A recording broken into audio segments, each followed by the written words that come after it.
excellent. Bonsoir. Donc, l'objectif de... Donc, ça...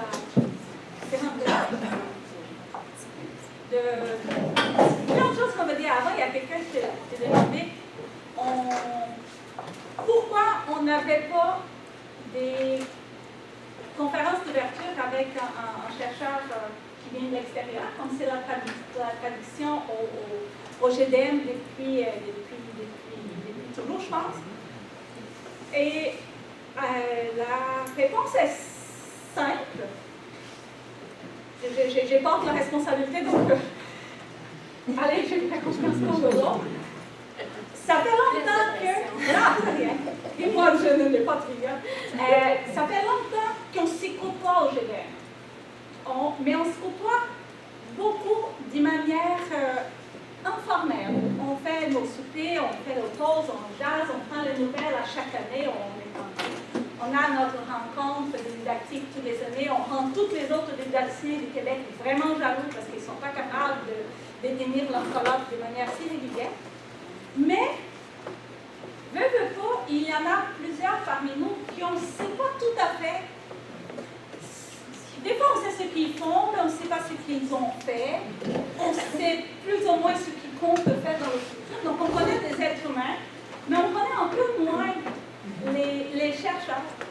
Donc, dans nos discussions pour la rencontre de cette année, on s'était dit, je pense que c'est le temps de donner la parole aux chercheurs du Québec. Donc, c'est pour cette raison que nous n'avons pas des conférenciers externes.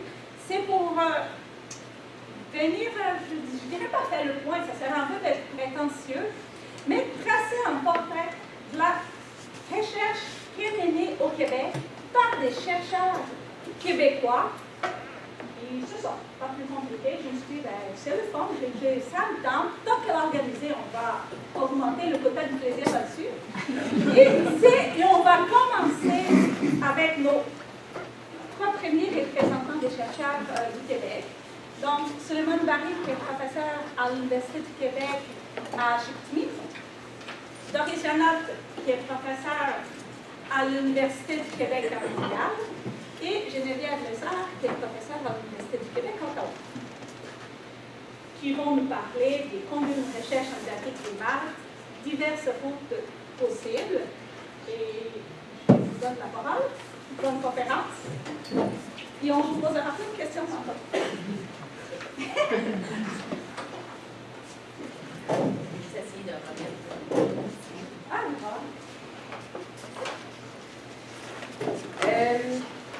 La façon qu'on a choisi de procéder, en fait, le mandat qu'on s'était fait donner, c'est de discuter un peu des types de recherches que nous, on a menées et des apports que ces recherches-là peuvent avoir sur nos connaissances et sur la communauté en sciences. Donc, la façon qu'on a décidé de présenter, je vais commencer par parler un peu de mes projets de recherche. Ensuite, Suleiman va continuer. Geneviève parlera des siens, puis ensuite on revient avec moi et Suleiman pour parler en fait des apports de ces projets. Donc, j'ai choisi en fait pour aborder ce thème-là avec vous de discuter de trois de mes projets de recherche que j'ai menés et que je mène encore. En fait, j'avais écrit depuis les 10 dernières années, mais en fait, ça fait 12. Bon, donc, c'est correct, ça fait le 12. J'ai une idée de le. Donc, chacun a permis en fait d'explorer le thème du raisonnement mathématique dans l'enseignement primaire et secondaire, qui est en fait le thème de la majorité de mes recherches. Quand je ne suis pas sur les raisonnements mathématiques, je suis sur la pensée algébrique. C'est quand même mon premier projet de recherche, en fait, c'est ma thèse de doctorat que j'ai finie en 2015, dans laquelle j'ai fait une recherche théorique qu'on peut aussi appeler spéculative. Le second projet de recherche, c'est un projet de recherche que je mène avec Claudia Corriveau, qu'on n'a pas encore terminé, qui en fait, qui est une recherche en collaboration, mais je vais vous parler plus de l'aspect expérience en classe et donc plus interprétative, qu'on pourrait parler qualitative. Et un troisième projet qui est la suite de mon doctorat, dans lequel je travaille avec des enseignants du primaire et du secondaire, qui n'est pas une recherche collaborative, mais plutôt une recherche plus participative. Donc, c'est les trois, toujours autour du raisonnement mathématique.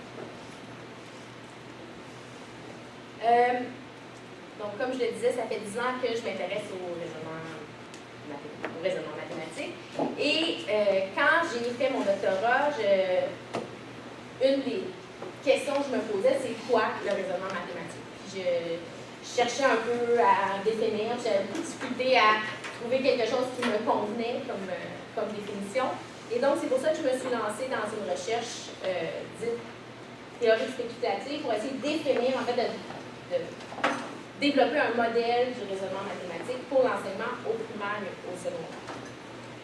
Selon Martineau, Simard et Gauthier, le chercheur théorique, quand on fait une recherche théorique, en fait, on construit notre modèle à partir des écrits d'autres auteurs.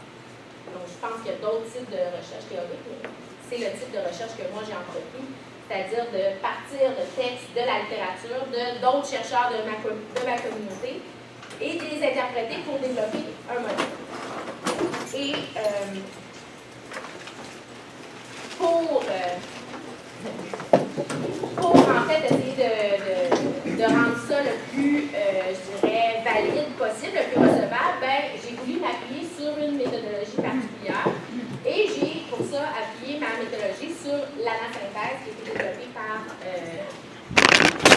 parler en fait que l'accès aux sources, l'exhaustivité, l'actualité, l'authenticité, c'est des éléments qui sont vraiment importants pour constituer le corpus, mais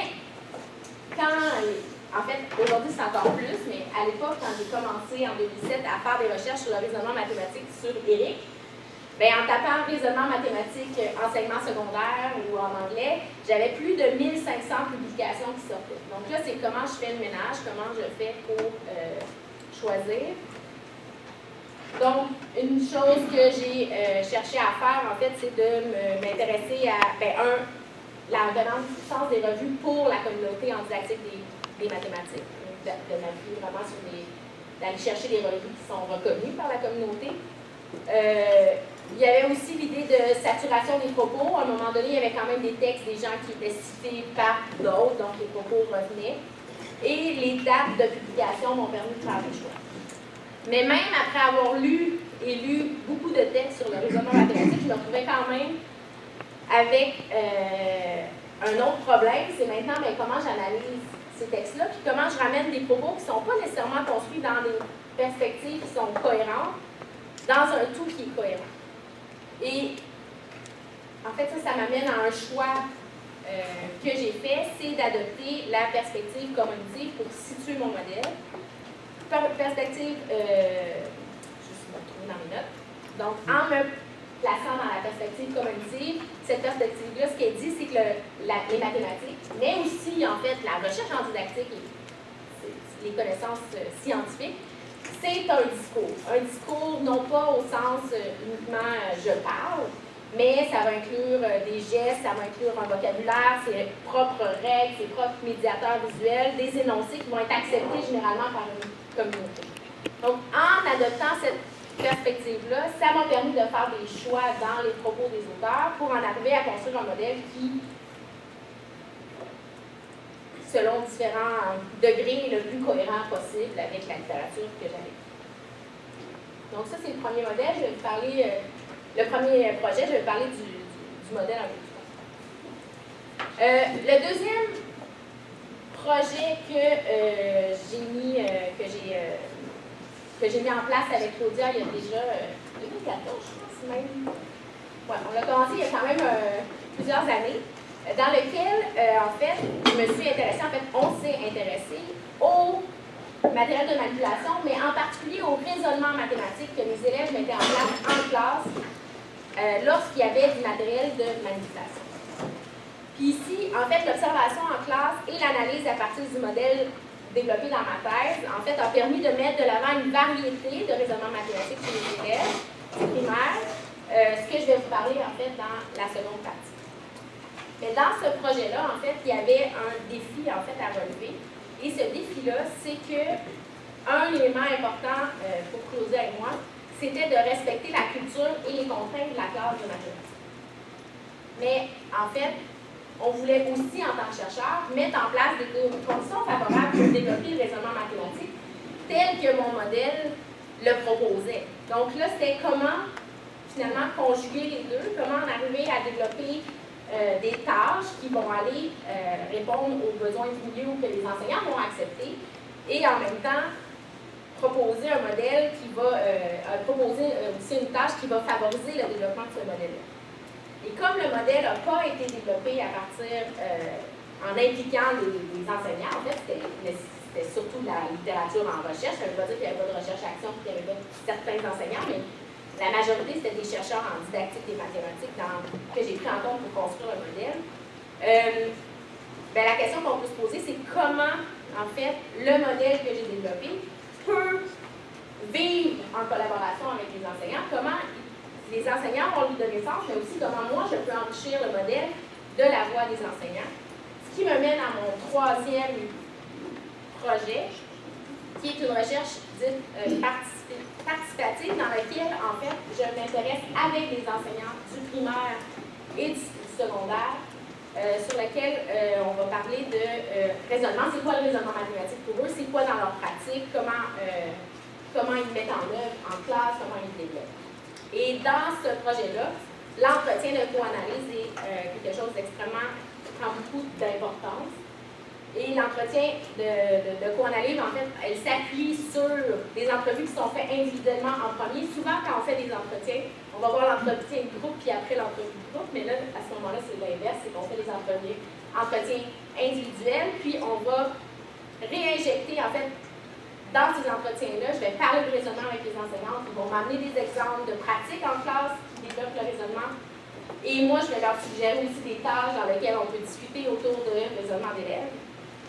Et ces éléments qui sont soulevés dans les entretiens individuels vont être réinjectés dans l'entretien de co-analyse, en plus des éléments de mon modèle, dans lequel, ensemble, on va analyser, en fait, on va jeter un regard analytique sur c'est quoi le raisonnement mathématique pour en arriver, en fait, à compléter un peu le portrait, puis à voir comment ce modèle-là peut se transformer et vivre en collaboration avec des enseignants. Donc, on en arrive avec, trois projets, trois différents types de recherche, mais toujours autour du raisonnement mathématique. Je vais laisser la parole à Suleiman.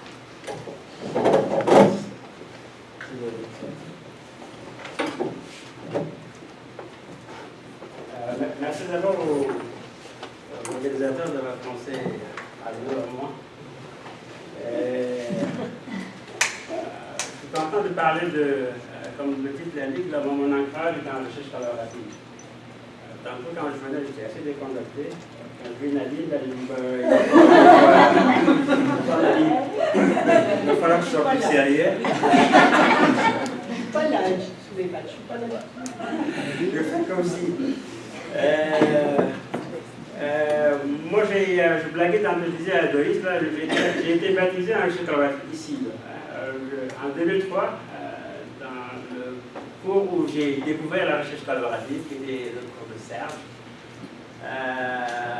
Puis aussi, c'est dans ce cours que j'ai connu la première fois donc, mon ancrage est clair en recherche collaborative. Et il y a beaucoup de souvenirs qui reflètent à la surface, là, quand je suis là à Bruxelles, et que je me rappelle de toutes les discussions qu'on avait ici là, sur les recherches participatives. Que dire? J'ai été assez scolaire, parce que vous aviez donné quand même qu'il y a des balises très claires. Là. On ne va pas le cours de météo, donc je ne vous en ferai pas. Mais de grâce, ne vous tenez pas rigueur de toute la problématique qui passe là et tout le reste là. Donc je vais dans les grandes lignes. Là, j'ai mis quelques ouvrages, je pense que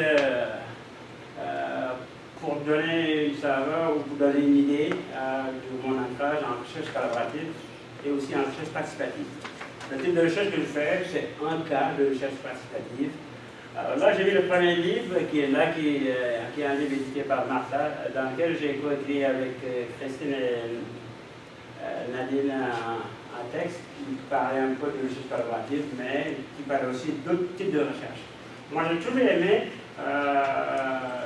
ce souci, en tout cas des chercheurs que j'ai croisés en recherche collaborative, de sortir de leur cocon, de voir les autres qui font comme eux, qui font des recherches avec, puis encore toutes les filiations qu'il est possible de faire. Donc j'ai mis ça là, puis le suivant c'est ma thèse. J'ai mis cette version qui est plus sexy, je pense. Je ne sais pas si la présentation existe encore, là, mais c'est le même. Collection pas didactique. Je ne sais pas qu'est-ce qui est devenu de ces collections. J'en ai 3-4 exemplaires. Ouais. Qu'est-ce qui c'est devenu? En fait, on va bientôt fermer la maison d'édition, mais il reste quelques volumes de quelques publications dans une armoire à l'Université de Montréal, dont j'ai la clé. Puis ça, c'est un ouvrage plus récent de 2013. Donc, on a fait la publicité d'un livre où là-dedans, il y a beaucoup d'autres gens de recherche collaborative, comme qui est là, puis les règles que je l'ai tantôt. Donc, on en fait là-dedans plusieurs textes, surtout pour être dans la recherche en train de se faire, puis un peu toutes les choses qu'on peut dire de chacune des étapes, et surtout aussi les apports de ce type de recherche. Donc, la partie apport, je ne vais pas être loin, je vais aller voir ce que j'ai écrit dans ce livre-là, puis je vous en donne un peu mais j'ai surtout voulu insister sur le fait que mai dernier, en 2018, j'ai organisé un colloque sur les recherches participatives, donc, qui est comme un colloque 10 ans après le colloque qu'avait fait Martha et toute la gang à Chicoutimi, qui avait parlé donc, des recherches participatives, encore pour souligner mon ancrage. Et je pense qu'une des choses qu'on fait beaucoup en recherche collaborative, qu'on devrait mieux faire valoir, c'est qu'on contribue beaucoup au développement de modèles voisins ou de modèles parents ou cousins, comme on dit là, un peu, qui font des recherches avec une couleur qui est assez particulière. Je vais aller assez vite, je pense que j'ai 10 minutes, hein, c'est ça? Je vais aller vite. Toutes les recherches que je fais sont des recherches collaboratives, puis grosso modo, c'est des recherches autour de 3 étapes. On peut bien les appeler les étapes canoniques de la recherche collaborative. L'idée de co-définir les objets de recherche avec les participants, l'idée de ne pas faire juste de la collecte de données, mais aussi d'engager les praticiens, les enseignants, les conseillers pédagogiques dans un questionnement de pratique, voir leur pratique, les expliciter, donc revisiter leur pratique, se questionner sur leur pratique. Puis aussi le goût à la fin de coproduction qui est d'avoir des résultats de recherche, mais qui reflète aussi la voie, les perspectives, les idées, donc les catégories des praticiens.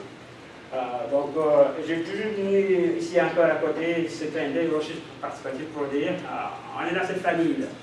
Puis, on pourrait discuter, ça pourrait être l'objet d'une question ou d'autres choses à dire, de toutes les filiations possibles. Mais nous, en recherche collaborative, les pratiques sont là, pas comme des corps chercheurs, mais des gens quand même dont les publications sont prises en compte à toutes les étapes formelles de recherche, donc problématiques, de collecte, d'analyse de données. Alors ça, j'ai mis ici, là, j'ai hésité, la voie, est-ce qu'il fallait dire la voie participative, c'est un paradigme collaboratif. J'ai voulu inverser la chose comme je veux, mais ce que j'ai voulu dire, c'est faire ce type de recherche-là, c'est un autre rapport à la recherche, c'est une autre façon de voir la recherche. Les praticiens, c'est pas juste des exécutants, c'est des gens qui ont une perspective. Et beaucoup de recherches que nous avons faites vont dans ce sens-là, documenter les perspectives particulières que les praticiens nous amènent quand ils sont dans la recherche. Ils ne sont pas là, des choses qu'on manque ou qu'on ne fait pas. Ça, j'ai voulu, je vais aller assez vite, mais j'ai voulu brosser ce type de colloque, c'est assez intéressant, ça permet aussi de faire le point. Alors, j'ai mis là les types de recherche et les niveaux où je m'implique. Donc, je fais des recherches au primaire, au secondaire, puis au collégial. J'en fais dépendamment de qui me demande de faire une recherche avec ou qui avec qui je veux faire une recherche, ou je peux faire une recherche. C'est une phrase qui veut tout dire, mais bon. Alors, je les ai mis là. Surtout, j'ai voulu mettre l'accent sur un organisme assez intéressant, le CRE, c'est un consortium de recherche en éducation, chinois à Chicoutimi. C'est assez spécial, ça existe vraiment à Chicoutimi. Moi, quand le FQRSL ne voulait pas me donner de subvention, ils m'en donnaient, ils m'en faisaient des recherches. Malheureusement, on en a donné plusieurs, donc j'ai 3 recherches qui vont totaliser à peu près les sommes que j'ai dans les PLC. Je le fais plus relax, moins la pression des deadlines. C'est dans la journée qu'on fait le PLC. Donc, alors, quand on fait ce type de recherche, puis les deux choses que je fais ici, là, voyez-vous, je suis beaucoup dans l'idée de développer des compétences avec les enseignants des compétences économiques chez les élèves, chez les étudiants. Je suis beaucoup dans l'idée d'accompagner les praticiens, de développer leur pratique, de valoriser leur pratique. Donc, puis, pour donner peut-être plus de saveur didactique mathématique, là, je travaille beaucoup sur résolution de problèmes, modélisation. Dans une autre vie, j'étais beaucoup intéressé au combinatoire, mais ça, c'est tellement de géométrie, j'en parle plus. Puis, des créneaux nouveaux, technologie, aussi motivation. Le dernier projet que j'ai fait avec des enseignants du Cégep, c'est autour de la motivation. Il y a des cours au Cégep, les cours déchiffrés, là, comme les cours de maths, là, où les trucs de réussite sont pas fameux. Donc, il y a des gens qui ont voulu que nous regardions ça ensemble, puis on a essayé de faire ça. Oh boy. La couleur grise, c'est pas ça. Mais je l'ai fait avec, là. Ça aussi, j'ai suivi les. Louis m'a enseigné le gris, j'ai fait avec les gris. Mais tu aurais quand même fait du blanc. C'est comme. On met pas ça sur le dos. D'accord, je vois. Comment ça fait l'éclairage? Alors, ici aussi, je pense que dans ce que vous avez demandé, c'est des exemples de questions. Demain, ça tombe sur ma thèse ici. La première chose que j'ai faite, c'est ma recherche doctorale. Puis les types de questions là. Alors, ça fait une grande problématique, mais l'idée c'est, j'ai co-construit avec un enseignant des séquences ou des scénarios d'enseignement qui veulent développer la modélisation.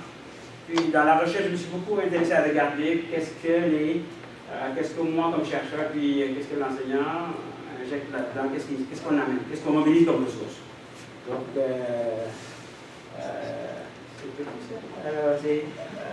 quel éclairage, parce que je suis en myope, là. Quel éclairage? Tu vois-tu, là? Oui, je vois bien là. Quel éclairage au sens des ressources structurantes et des cas de référence mobilisés donc, par enseignant-chercheur. Donc, enseignant-chercheur analyse sur les problèmes qu'on a fait ensemble, le processus de modélisation par les élèves, puis l'enseignement. Alors, grosso modo, c'est quand on fait ce travail ensemble, les questions que j'avais, moi, les interrogations en recherche, c'est quoi? C'est, OK, il y a des ressources qui vont être mobilisées. Est-ce qu'il y a moyen de catégoriser les ressources en termes en lien avec le type d'activité que je vais faire avec l'enseignant qui va le faire? Alors, puis, une autre recherche, là, plus récente, donc bien après, sur les technologies. Alors ça aussi, je vais faire un petit peu de problématique. J'avais été approché, au contraire de la première recherche doctorale, c'est moi qui avais initié la recherche. Donc c'est des recherches problématiques initiées par le chercheur. Dans le deuxième cas, puis dans les autres cas qui vont suivre, ce sont des recherches qui sont initiées par un milieu. Dans mon milieu, moi, les gens se questionnent beaucoup sur la prétendue valeur ajoutée des technologies. C'est vrai que les technologies, ça fait toute une différence quand on l'intègre dans une classe normale, dans une classe ordinaire. Puis, est-ce qu'on peut donner des moyens pour aller implémenter ça? Puis peut-être mieux faire valoir l'importance ou la nécessité de faire un virage technologique. Et puis là, on avait comme interrogation où on s'intéressait en tout cas à des choses assez particulières, par exemple les apprentissages. Si on regarde le pilotage, puis les types d'apprentissage, le type d'interaction, d'activité des élèves dans une classe TIC et dans une classe non TIC, qu'est-ce qu'on peut dire des deux types d'activités? La même chose pour ce qui est aussi des pratiques des enseignants. C'est tout. Donc, ça, je pense que ma partie est finie, je passe la parole. Donc, on va comprendre assez rapidement que sur l'adaptation scolaire, et moi, j'ai pas suivi les règles qui ont été.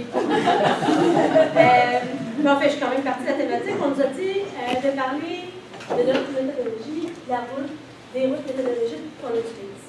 Et pour ma part, c'était important, en fait, de présenter un peu le cadre.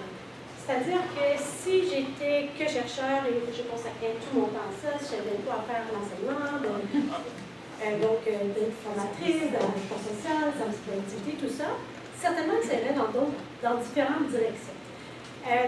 Donc, il y a toute cette idée des tensions d'enjeux-là qui vont aussi dicter la méthodologie que je vais employer. Donc, ce n'est pas seulement quelque chose qui m'appartient, moi, comme chercheur, avec les conditions, mais il y a les contraintes et les marges de manœuvre à travers lesquelles je peux me promener. Et donc, c'est cette idée-là. En tout cas. Donc, c'est cette idée de regarder les conditions qui font émerger ces choix-là méthodologiques. C'est de se poser un peu, pour comprendre les composants, pourquoi j'ai choisi telle méthodologie. C'est de voir dans quel jeu j'étais située pour faire ces choix-là. Et donc, je me suis basée sur un modèle qui présentait, par exemple, par qui est provoquée la recherche, on est redevable devant qui, et elle est réalisée auprès de qui. Alors, donc, je vais vous présenter 2 cas. Moi, pour ma part, je vais faire toute mon intervention d'un cas, comme ça, c'est fini. Alors, le contexte dans lequel je vous présente le premier cas, parce qu'à mon avis, c'était 2 cas contrastés, donc ça permettait de rendre exposé ce que je voulais présenter. C'est dans un contexte d'injonction ministérielle, c'est-à-dire c'est du côté de l'Ontario, où le programme du préscolaire prend les demandes aux enseignants de promouvoir la pensée algébrique au préscolaire. Alors là, ils ont besoin de former les enseignants, et un des modèles de formation continue qu'ils ont, qui mettent en place, c'est des enquêtes collaboratives. Donc, c'est un peu le modèle du Lesson Study, qui mettent en place, dans lequel, en fait, il y a un chercheur qui accompagne, c'est des enseignants, c'est des éducatrices, donc il y a des directions aussi. C'est vraiment un mélange de population qui œuvre dans ces enquêtes-là de formation. Et puis, donc, le chercheur, il a comme mandat à la fois de guider pour les processus plus méthodologiques, donc au niveau de la recherche, mais aussi parfois de l'expertise, de documenter ou d'appuyer les gens, soit par les lectures ou soit par les connaissances qu'il a. Donc, on sollicite un chercheur, en l'occurrence, cette fois-ci, c'était moi. Alors là, arrive cette panoplie de questions. De demander, bien, est-ce que moi, j'ai le droit d'accompagner des enseignants dans un domaine pour lequel je suis vraiment expert? Est-ce que mon engagement dans le projet va m'associer tout de suite avec une vision très scolarisante au préscolaire, auquel je m'adhère, mais pas du tout? Est-ce que je suis arrivée justement de me lancer dans un truc un peu léger sur le plan scientifique, mais bien lourd sur le plan politique? Qu'est-ce que je veux faire? Est-ce que je veux le vivre juste comme formatrice, donc service à collectivité, avec les heures que ça comprend, et ou je veux faire un projet de recherche? Donc, profiter de cette expertise-là avec des données qui sont accessibles facilement, des milieux ouverts. Voilà. Fait que là, ça, c'est la tonne de questions qui m'habitent. Et pour finalement dire, eh bien oui, bonne idée. Fait que je dis, oui, je vais le faire. Mais on va regarder un peu les conditions dans lesquelles, ce avec quoi j'ai joué pour pouvoir avoir une posture qui soit cohérente avec la mienne. Donc, l'idée, c'est de se demander, premièrement, la pensée algébrique au préscolaire, est-ce que c'est réaliste? Donc, notre manière de travailler, parce que je l'ai fait avec 2 collègues, Nathalie Anouette-Nathan-Collard, qui est en maths au secondaire, puis une collègue, Manon Boilly, qui est au préscolaire. Donc, on s'est lancé dans l'aventure, et là, c'était de dire, bien, est-ce que les élèves du préscolaire peuvent déployer ou recourir à une pensée algébrique relativement à la notion d'équivalence en mathématiques? Donc, on voit que c'est différent. Et si on avait utilisé l'autre question, qui disait, peut-on penser que les élèves du préscolaire peuvent profiter d'un apprentissage qui sollicite la pensée algébrique? Donc, finalement, en ayant cette question-là de recherche, on était à l'aise parce que ça ne disait pas, ça ne donnait pas notre adhésion à des approches scolarisantes. Ça nous permettait de jouer notre rôle, c'est-à-dire d'accompagner les enseignants, de dire, OK, ben, ça serait quoi les tâches, ça serait quoi les raisonnements, ça serait quoi les stratégies. Donc, pour nous, c'était une bonne façon d'y arriver. Alors, ce qu'on a fait justement dans cette recherche-là exploratoire, on a proposé différentes tâches, dont 2, il y en a une qui c'était une tâche décontextualisée, et l'autre c'était une tâche contextualisée à partir d'un livre de littérature jeunesse. Et là, donc, on faisait réaliser des tâches aux élèves, puis on caractérisait les stratégies qu'ils avaient utilisées, puis on essayait ensuite de documenter, voir si on l'associait ou non à une pensée algébrique. Donc, je fais un petit extrait. Là, je suis pas sûre si on... Besoin de ça? Oui. Est-ce qu'on a fait ton envol? Absolument.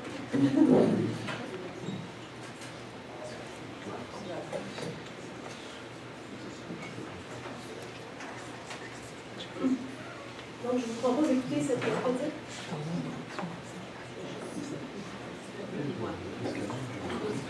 Idéalement, je vais aller voir ça là-bas.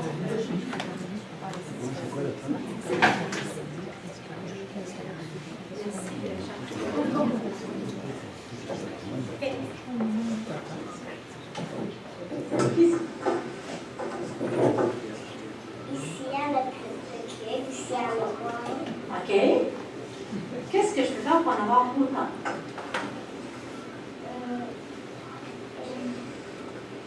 Est-ce que tu sais que ça veut dire autant?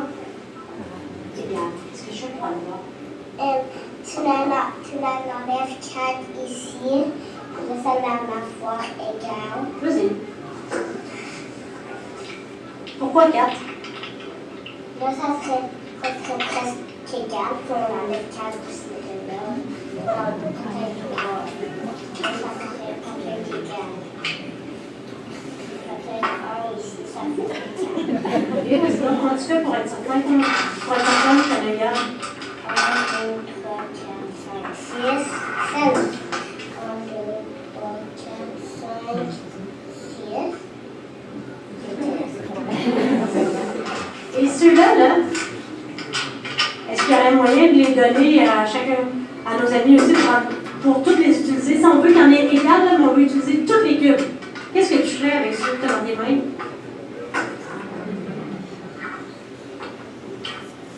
Et là, es-tu sûr que c'est en part égale? Comment tu es certaine que c'est en part égale? À cause que j'en ai donné un à chacun à les autres. Ça fait 1, 2, 3, 4, 5, 6, 7, 8, 9. Ici, je te crois qu'il y en a 9. 1, 2, 4, 5, 6, 7, 8, 9. Je te crois aussi.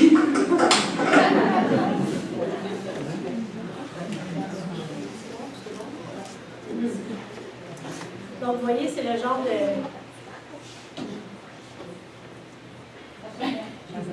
C'est le genre d'activité qu'on a mené avec les jeunes enfants. Donc, nous, on pouvait filmer ça, on pouvait le ramener avec les enseignants en formation continue et faire le jeu de travail dans les deux. Donc, ce qu'on voyait, en fait, c'est que cette méthodologie-là qu'on a réalisée, en fait, le Think Aloud, ça répondait bien aux besoins de cette recherche-là, c'est-à-dire que ça permettait de respecter la posture qu'on en avait comme chercheur. Ça exigeait peu de temps parce que nous, il fallait suivre aussi la formation qui était déjà tout arrêtée dans le temps. Donc, il fallait pouvoir analyser, faire ça au fur et à mesure. C'était un apport non négligeable et ça permettait une cohérence, si on veut, au niveau de la cohérence du programme de recherche entre les questions, ce qu'on s'était posé, tout ça. Par contre, on a vu plusieurs limites. Des fois, justement, dans le langage que moi j'utilisais pour les élèves, je ne voulais pas induire différents processus, donc égal, autant, ça c'était pas, dès que je faisais ma partie, on voulait toujours démontrer. Donc, ça posait certaines difficultés d'avoir simplement cet entretien-là. Et aussi le fait qu'on ne connaissait pas les enfants. Là, c'est un exemple très, très mini, là, mais il y en avait plusieurs qui étaient vraiment gelés avec notre tâche, jouer en eux, quand ils sont habitués avec un programme par le jeu. Donc, c'était pas mal désincarné comme tâche. Et pour nous autres, une des limites aussi, c'est que c'était un danger de glissement aussi. Le fait d'avoir fait ça avec les enfants, après ça, on dit qu'on veut reprendre ces tâches-là pour les faire vraiment avec les enfants, alors que c'était pas ça. Et puis, il y avait certainement au niveau des limites d'utilisation du langage, comme on disait, on ne peut pas utiliser différents registres qu'on aurait pu considérer, par exemple, les gestes, les rythmes, tout ça. On ne s'est pas aventuré là-dedans. Donc, si on revient à toutes les questions que je me suis posées au début, est-ce que j'ai le droit, est-ce que c'est légitime, est-ce que... donc, on va me mettre dans une case. En fait, il y a deux éléments que j'ai voulu relever. D'abord, c'est la réelle posture d'écoute qu'on avait. En étant vraiment en posture apprenante, c'est-à-dire qu'on se lançait vraiment dans quelque chose qu'on ne connaissait pas du tout, mais on écoutait vraiment les enfants, on était vraiment à l'affût de leurs gestes. C'est-à-dire que même si on avait anticipé les différentes stratégies, qu'est-ce que les élèves pouvaient faire, mais cette posture, le fait, ça n'est une des seules qui a gardé parce que tous les enfants utilisaient tous les blocs, mais le fait qu'elle les gardés pour elle, puis qu'on construise à partir de ce qu'elle nous donne comme réponse pour réutiliser, mais c'est là que ça nous a donné de voir, ah, ben l'enfant était capable de dire que, comme elle avait déjà établi que c'était égal, si elle en rajoutait une autre quantité, peu importe, en sachant que c'est la même quantité qu'elle avait rajoutée, ça conservait l'égalité. Donc ça, c'est l'enfant qui nous l'a donné. Donc on trouvait qu'on était vraiment dans cette posture-là d'écoute, tandis que ça, on savait un peu, des fois, où est-ce qu'on veut aller, on dirait qu'on n'écoute pas autant qu'on veut. Puis aussi, il y a la richesse de l'équipe avec lesquelles on a travaillé. Ça nous permettait justement de foncer en ayant cette diversité d'expertise-là. Et l'idée de la, en tout cas, manipulation, ou du moins, ça fait un peu... mais le choix de la question, comment on a décidé de présenter la question pour pouvoir être à l'aise dans tous les mandats qui nous étaient donnés. Donc ça, c'est mon premier exemple. Mon deuxième cas contrasté, c'est de travailler avec des élèves du secondaire qui ont des difficultés graves d'apprentissage. Donc, c'est des élèves qui sont inscrits en formation préparatoire au travail, donc qui ont 15 ans, mais qui ont encore réussi leur primaire en français et en mathématiques. Et ce qu'on voit auprès de cette population-là, c'est que souvent, c'est une population sur laquelle on exerce un contrôle et un pouvoir extrême. C'est-à-dire qu'ils vont dans une filière dans laquelle le choix l'utilisation des savoirs, ce à quoi on leur permet d'accéder dans leur programme. Donc, on fait un tri vraiment sélectif pour eux. Aussi, on choisit les modalités d'apprentissage pour que ça soit vraiment très utilitariste. Parce que quand ils sont rendus là, s'ils n'ont pas réussi à rentrer dans le système scolaire, c'est que ça ne leur convient pas. Donc, on fait beaucoup de choix, on impose beaucoup de choses à ces jeunes-là. Donc, effectivement, comme un peu près n'importe qui, on développe des rapports un peu négatifs à l'école. Puis on adopte différentes stratégies d'évitement. J'ai marqué de protection, c'est souvent un voie négatif, mais c'est vraiment des facteurs de protection, soit évitement, soit problème de comportement, peu importe, mais donc pour être sûr de ne pas recevoir encore l'image d'échec avec les tâches qui leur sont proposées. Donc, je trouve que lorsqu'on travaille avec ces élèves-là, ça demande une sensibilité particulière dans la mesure où on arrive très difficilement à distinguer qui sont les élèves, qui sont ces élèves-là, de ce qu'on en a fait. Puis, cette sensibilité-là de travailler avec les élèves au secondaire en difficulté. Donc, mon projet peut-être aussi travailler auprès de ces élèves-là, mais c'est de dire, bien, comment moi, comme chercheur, je peux me permettre encore d'aller scruter ces jeunes-là, d'aller encore les questionner, d'aller encore travailler pour comprendre, pour moi, mieux saisir c'est quoi les difficultés scolaires. Donc, à part les normes éthiques, déontologiques, etc., tout ce qu'on connaît, mais je trouve ça un peu touché parce qu'on leur a tellement présenté de fois qu'on le sait comment tu vas pouvoir t'améliorer. Si tu fais ça, là, tu vas réussir. Mais le petit, il fait, mais il ne réussit pas plus. Donc, il y a toute une relation de confiance entre eux. Il y a toute une, je trouve, un dilemme éthique à avoir quand on travaille avec eux. En quoi ça rend plus légitime le fait que je sois en recherche, que je vienne encore travailler. Donc, ça, c'était les questions vraiment qui me préoccupaient en avant auprès de cette population-là. Alors, ce que je me suis dit, c'est d'abord, ça va être dans la relation qu'on va avoir entre les élèves, les enseignants et la chercheure, mais aussi dans leur implication ou le rôle qu'on va leur donner au sein de la recherche. Donc, là, c'était visiblement de mettre à profit leur expertise dans la question de la dévolution des situations de problème. Donc, comment favoriser la dévolution des situations de problème auprès d'élèves en difficulté inscrits en formation préparatoire au travail? Et cette idée-là, ça a été d'établir des rapports horizontaux entre les différents participants et une présence prolongée aussi du chercheur. J'ai changé pour la chercheuse. Donc, on a travaillé avec chacun des participants à émettre, à évoquer les différents critères qui favoriseraient la dévolution des situations. On a construit différentes situations où, par exemple, soit à partir de manuels, soit des demandes des élèves, soit qu'on a tout construit ensemble. Donc, il y a différentes sources qui ont permis la naissance des situations qu'on leur a proposées. Mais j'ai aussi assisté à beaucoup de tâches régulières d'enseignement et qui m'ont appris vraiment beaucoup, mais j'étais vraiment là comme juste en observation. C'était l'idée d'avoir le chercheur qui est un éco-citoyen, qui doit mieux comprendre comment se situer puis insérer son action, mais dans un système global qui est déjà existant. C'est ça, donc, puis c'était l'idée finalement de rendre, je parle de justice épistémique pour ces élèves-là, mais de les considérer vraiment comme des sujets connaissants. Donc, les différentes phases ont été de m'informer de l'enseignement possible en consultant tous les programmes de formation préparatoire au travail, de regarder auprès de la commission scolaire tout ce qui était mis en place, de consulter les manuels individuels, de comprendre un peu l'enseignement envisagé en faisant des entretiens avec l'enseignant. Ensuite, d'assister à l'enseignement, puis après ça, de participer à l'enseignement. Donc, ce qui était intéressant dans cette méthodologie-là, surtout dans la présence prolongée et dans des situations non programmées de recherche, c'était vraiment des situations tout à fait normales. Même des fois, j'ai assisté et c'était un remplaçant qui était là, mais ça m'a donné une ligne d'information que je n'aurais pas pu voir même autrement. Donc, au niveau des critères méthodologiques, je trouve qu'au niveau de la crédibilité, c'est-à-dire que l'interprétation de ce que je pouvais en faire était constamment mis à l'essai devant les jeunes pour voir si est-ce que ce que j'ai pensé, ce que j'ai interprété de tes propos, de ton engagement ou non, est-ce que c'est bon. Donc, je pouvais les valider toujours au fur et à mesure en étant dans le milieu aussi fréquemment. Aussi, tout ce qui est les critères d'équilibre, c'est-à-dire que vraiment chacun des participants, l'enseignant, les élèves que moi, on avait une place et un mot à dire, puis c'était considéré sur le même pied d'égalité. Et tout ce qui concerne l'authenticité, c'est-à-dire que même les élèves ressortaient aussi avec un apprentissage sur qu'est-ce que finalement, eux, les engagent davantage. Parce qu'au départ, il y en a plusieurs qui me disaient « Ah, mais oui, il faut que ça soit utile que j'utilise dans mon stage. » Et finalement, je me retrouve une journée d'un suppléant, même l'élève est convoqué chez la directrice, il revient, le suppléant se trompe, propose une feuille d'exercice d'algèbre, et l'élève embarque, s'investit dans sa tâche, tout ça pour comprendre que finalement, d'habitude, il ne touche jamais à ça, que là, c'était senti.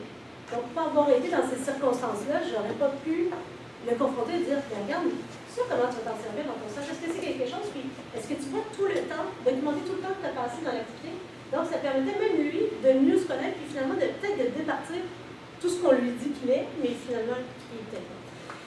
Donc, voilà.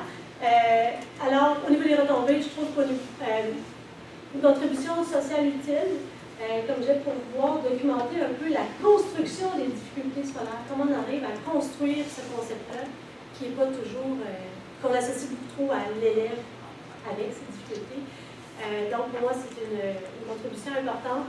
Puis l'idée de l'émancipation aussi des participants, que les élèves ils ont vraiment senti qu'ils ont contribué, c'est eux qui ont fait la recherche, leur voix, à travers cette recherche-là. Au niveau des limites, c'est certain que c'est l'exigence au niveau tant de la quantité de l'amplitude des données, l'analyse thérapeutique chaque jour, mais aussi que ça cadre un peu mal dans une institution axée sur le rendement et la performance. Voilà, ça c'était mon petit aparté. Si je reviens aux questions du début par rapport aux élèves, je me dis, je suis qui moi pour aller encore les déranger et aller comprendre c'est quoi les difficultés scolaires? Pour moi, je trouve que le mandat que je me suis donné à travers ce projet de recherche-là, c'était aussi d'aller au-delà du développement et de la diffusion des connaissances, mais vraiment à l'utilisation judicieuse de ces connaissances-là.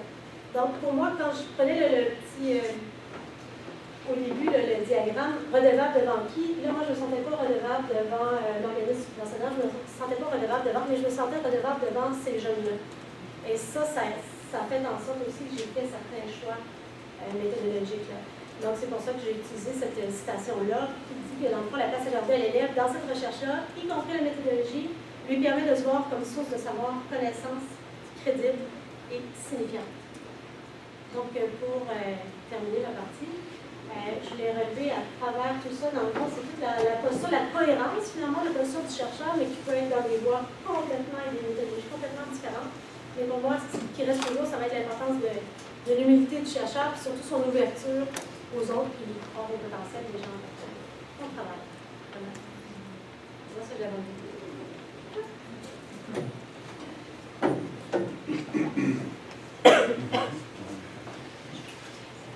Là, je me suis pas évité. C'est bon. J'en ai pour une dizaine de minutes. Je devrais écouter.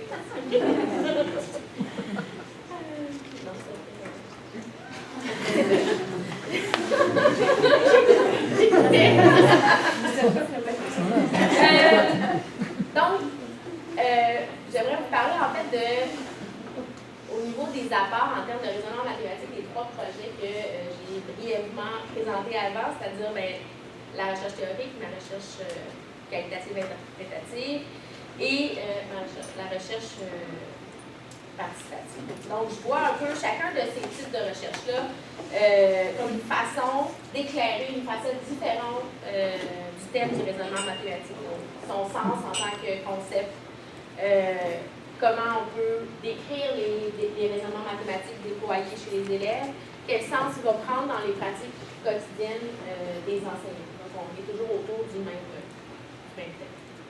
Donc, si on prend la recherche théorique, donc à partir de la littérature en didactique des mathématiques et de la perspective cognitive, c'est vraiment important de dire que c'est dans cette perspective-là, ça ne serait pas cohérent avec n'importe quelle perspective.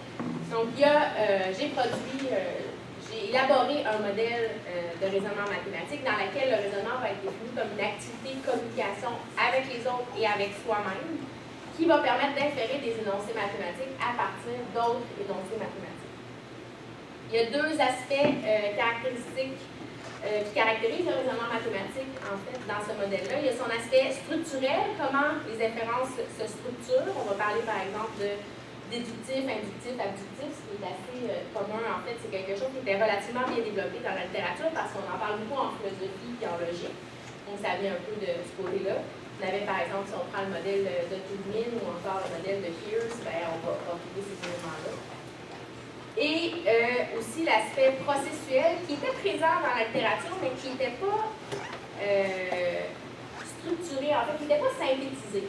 Donc oui, on trouvait des écrits sur généraliser, conjecturer, sur exemplifier, sur justifier, mais c'était et à chaque fois, la majorité du temps, on les associait au raisonnement mathématique, mais il y avait peu de lien entre ces éléments-là. Donc, en analysant le discours, en fait, dans la littérature en didactique des maths, ça m'a permis d'offrir ce modèle-là. Et ce modèle-là va permettre, en fait, de parler du raisonnement mathématique qu'on pourrait observer chez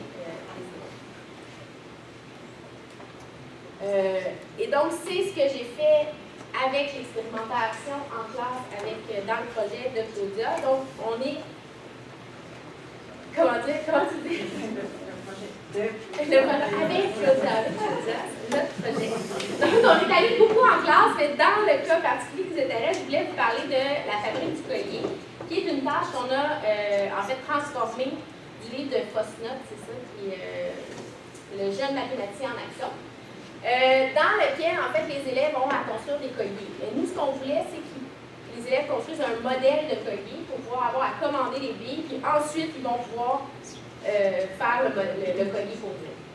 Donc, le but avec les enseignants, c'était de travailler les régularités visuelles et numériques avec la construction il y avait deux contraintes, 2 couleurs de billes et des alternances de groupes par centre. Donc, comment l'activité se déroulait? Premièrement, les élèves, comme on le voit ici sur l'image, devaient faire un modèle en centicube ou en cubalique, n'importe quel cube emboîtable. Ensuite, ils devaient compléter un bon de commande et, après avoir complété le bon de commande de leur paire ou leur bille, il y avait un retour en grand groupe où on discutait sur la réalisation du bon de commande et leur validité. Donc, comment on sait qu'on a commandé le bon nombre de billes quand ils vont arriver. Donc, les élèves travaillaient en équipe. Peut-être pour articuler comment le modèle peut permettre de décrire, en fait, je vais essayer de présenter des exemples. Ici, on a, en fait, c'est des élèves qui sont en train de remplir leur bon de commande. Et en fait, il y a 2 éléments mathématiques qu'on peut invoquer pour dire si le bon de commande en fait, fonctionne. Il y a le fait qu'il y a autant de cubes de chacune des couleurs, puis il y a le fait que ça doit être un multiple de 5, puisqu'on fait des paquets de 5 chaque fois. Donc, ici, on a 2 exemples. Le premier exemple, avec Martine et Evelyne, on va remarquer en fait que les 2 élèves ont fait leur collier. Puis, après avoir comparé, ils vont être en mesure de généraliser parce qu'ils vont dire, et dans le ton de voix, on sait que l'exemple qu'ils donnent, ce n'est pas comment je peux dire, c'est pas local, ils vont dire, ben c'est la même affaire, on a découvert que quand on met 5 avec 5 avec 5, ça fait 40 les deux. Mais c'est clair qu'ils savent qu'eux, ils vont avoir 40 et 40, mais que quelqu'un d'autre, ça va être encore deux pareils dans leur façon de parler. Puis on le voit aussi un peu plus tard quand ils vont échanger. Donc, ils ont été en mesure de comparer, mais de généraliser. Mais ici, on voit qu'ils vont s'appuyer sur leur résultat, qui est écrit 40-40, puis sur leurs données pour générer le fait que, ben, si je compte de 5 en 5, ben, je vais arriver avec des couleurs, deux fois la même couleur, ben, je vais arriver à la même chose après. Ils ont réussi à générer comme la règle. Donc, c'est ce qu'on va appeler une induction. Si on prend plutôt le cas d'Isabelle et Renaud, eux, ils ont fait leur collier. Et Isabelle avait dénombré les 5 premiers paquets de verre, donc 25 verres. Et quand elle s'est mise à compter les blancs, Renaud l'a tout de suite arrêté pour dire non, il va en avoir 25. En fait, il faudrait dire les blancs et non pas verts. Donc, il sait déjà que l'autre couleur va avoir le même nombre. Donc, on voit ici qu'il a été capable de généraliser, mais il a généralisé par déduction. C'est-à-dire que comme il avait fait ses enchaînements de blocs, puis qu'il savait qu'il en avait mis chaque fois le même nombre, ben donc, nécessairement, je vais arriver au même montant de chacune des couleurs, soit 25. Et en fait, il vient en plus justifier ça avec un genre de, je vais appeler ça un théorème, parce qu'il va venir dire après, quand moi je lui demande, ben comment tu sais que tu en avais aussi 25 de l'autre couleur, ben, il va venir me répondre, ben, c'est parce que ça se termine, puis là, il pointe une place, puis par un vert ici, puis ici par 5 blancs. Donc, il y a vraiment cette idée d'alternance. Donc, alors, ça fait égalité. Mais quand on relie ça avec les gestes qu'il a fait, on voit bien pendant la construction que c'était clair qu'il y avait la même quantité, parce que les deux élèves construisaient le corps. Un peu comme l'élève dans ta vidéo, là. Tu sais, les deux, ils enchaînaient. Un peu plus tard, en fait, dans le retour en grand groupe, on a introduit un faux de commande, on le voit en haut à l'écran, qui était non valide. Donc, il y avait 18 jaunes et 20 blancs. Donc, l'idée, c'était d'initier une discussion avec les élèves. Est-ce que ça va être valide? Ce qu'on se rend compte, en fait, c'est qu'assez rapidement, il y a un élève qui a été en mesure de conjecturer à partir d'un exemple générique, en fait, parce qu'il va dire, ben moi, je pense. Donc, il y a quand même, il n'a pas utilisé « je sais que », je pense que c'est un chiffre pareil. Disons 40, je dis n'importe quoi. 40, c'est 40. Donc là, on a des élèves, je n'ai pas dit, hein, c'était selon la première année du primaire, je l'ai dit. Non, pas le nom. Bon, c'est les premières années du primaire. Et donc, ça va l'amener, en fait, à invalider, donc il va justifier que le bon de commande n'est pas bon, en allant dire, bien, ça me prend un nombre pair. Bon, quand il dit nombre pair, il veut dire un nombre pareil. On voit bien le prof qui le reprend. OK, ce n'est pas le même nombre. Donc, il utilise le mot paire, en fait, pour dire que c'est une paire de nombres. Donc, il vient vraiment justifier cette théorie. Un peu plus tard, ce qu'on voit arriver, c'est les élèves, malgré le fait que les élèves sont en première année, ils n'ont jamais parlé de multiple de 5. On voit assez rapidement qu'ils réalisent qu'il faut que ça soit un nombre qui se termine par 15 ou 20, puis en fait, que ce soit un multiple de 5, même s'il ne connaît pas ce mot-là, c'est clair que c'est ça qu'il fait. Si on voit l'élève 10, par exemple, quand on demande, ben là, on a demandé aux élèves, est-ce que c'est 18 ou si c'est 20? Bien, assez rapidement, l'élève dit, ben il faut que ça soit 15 ou 20, mais pas 18. Donc pour lui, c'est clair, il faut que soit les deux c'est 15, ou soit les deux c'est 20. Donc 20-20. Et là, il va venir, en fait, généraliser sur les multiples de 5, pour ensuite venir prouver, si on veut, sa généralisation en disant, bien, on compte de 5 en 5. Donc, il est vraiment allé chercher, bon, il dit de 8 en 8, on n'est pas trop certain s'il veut dire que 18, c'est comme 8 plus 8, mais bon, c'est pas ça l'important. L'important, c'est vraiment l'idée de, je compte de 5 en 5, donc je dois nécessairement arriver et au même nombre, et à un nombre qui est un multiple de 5. Donc, on peut aller jusqu'à dire que l'élève a été en mesure de prouver parce que l'idée de comptine de 5, bien, en première année, pour cette communauté-là, pour ces élèves-là, bien, c'est un objet mathématique en soi. C'est dans l'idée de qu'on est plus loin que justifié, on est rendu. Donc, on est capable de dire avec le modèle que les élèves peuvent mettent en œuvre tout plein de processus mathématiques dès la première année, puis je pense qu'on pourrait aller plus tôt, et sont en mesure de dégager les deux éléments qui sont importants ici pour venir, pas seulement pour venir faire la tâche et remplir le bon, mais venir justifier et valider que le bon de commande est bien rempli. Donc, si je reviens en fait à ma recherche théorique, j'avais parlé du fait que les enseignants n'étaient pas impliqués dans ce modèle-là. Quand on a construit cette tâche-là avec les enseignants, on s'est rendu compte qu'on avait un peu discuté avec le vocabulaire de comment on leur parle de ces raisonnements-là, comment on en parle avec les enseignants. Donc, avec les enseignants dans la recherche participative, j'ai commencé, et là c'est un premier jet que je vous présente aujourd'hui, parce que je ne me suis pas rendue à analyser encore l'entrevue de groupe, je suis que sur les entrevues individuelles. Mais je voulais vous présenter un peu de à quoi ça ressemble quand on discute avec des enseignants de raisonnement mathématique. Donc, en particulier, j'ai 3 exemples d'énoncés qui sont tirés d'entrevues individuelles. J'ai Mylène, par exemple, qui va associer le raisonnement mathématique et va dire, le raisonnement mathématique, il y a un mot qui vient avec, c'est réfléchir. Donc, quand tu raisonnes, tu réfléchis ce que tu es en train de faire, donc c'est au-delà de la procédure. Tu es dans le sens de comment les choses s'opèrent, quelle consigne. Donc, je suis en train de faire, de savoir comment ce que je suis en train de faire, est valide et bon. On a Rachel aussi qui va nous parler que le raisonnement, c'est vraiment comprendre le pourquoi, c'est comprendre la logique, c'est comprendre, expliquer comment. Donc, on voit quand même qu'on est, si on va chercher dans mon modèle, on voit quelque chose de très similaire. Donc, l'idée, c'est juste de raccorder finalement le vocabulaire qui va avec, puis on va réussir à trouver des sens qui sont similaires. On a Carole ici qui va nous dire que c'est une démonstration, soit orale, soit écrite. Donc, quand elle dit le mot démonstration, je dirais plutôt monstration. En fait, j'enlèverais le D, dans le sens que c'est le chemin qui est à faire que l'élève a accompli pour faire un problème. Donc, elle va falloir que tu sois capable de m'en parler de ce chemin-là, de cette pratique-là, de me l'expliquer. Et Carole était en première année, elle dit de l'expliquer à l'aide de matériel de manipulation, c'était super important pour elle.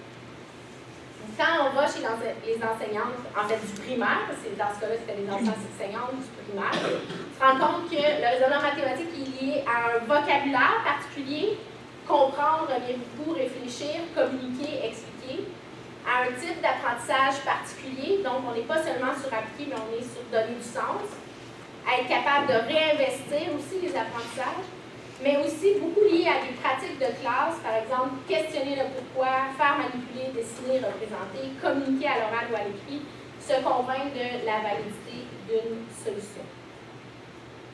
Donc, il va me rester à analyser le projet de groupe. Donc, on peut constater en fait que ces 3 projets-là permettent d'éclairer de façon différente c'est quoi le raisonnement mathématique d'un point de vue conceptuel, comment il se déploie chez les élèves, chez les enseignants et en classe de mathématiques.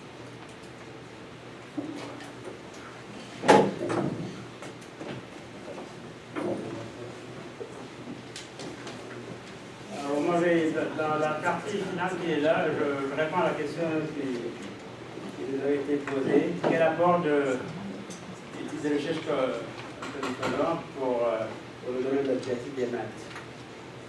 Moi, je l'ai vu comme peut-être une occasion de faire une réflexion méta là, sur 3, 4, 5 projets déjà faits.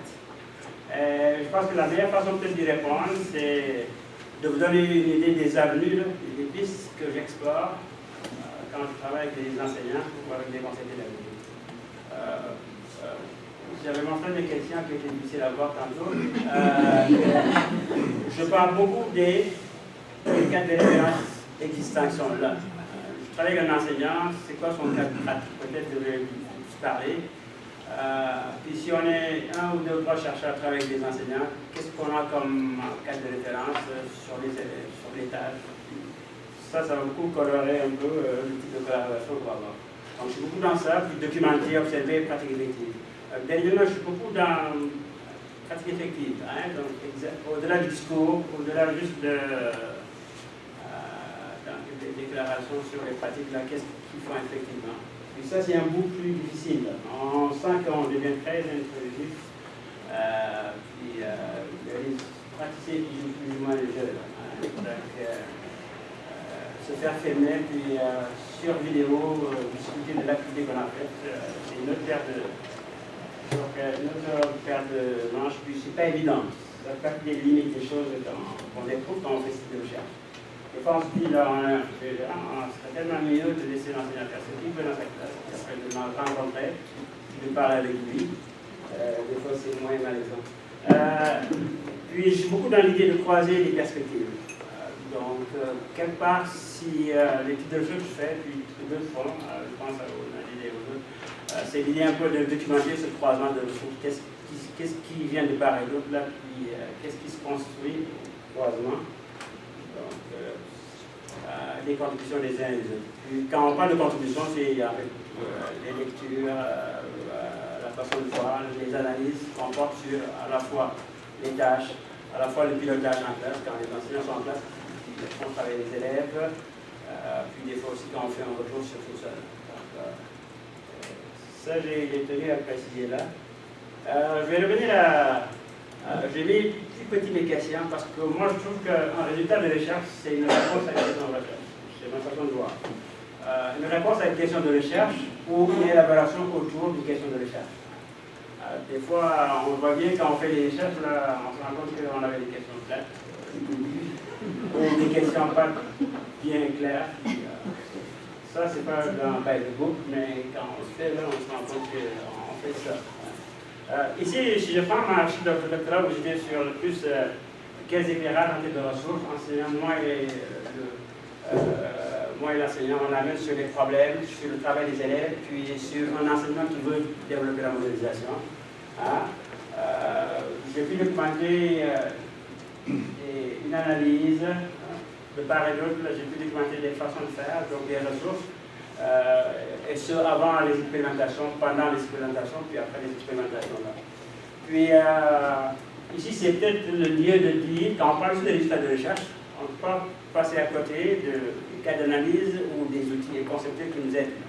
En recherche collaborative, on est beaucoup sur l'idée de concepts disponibles. Maintenant, si je travaille, comme ici, je travaillais sur modélisation. Alors, toutes les recherches sur modélisation, je l'avais moi comme cas de référence.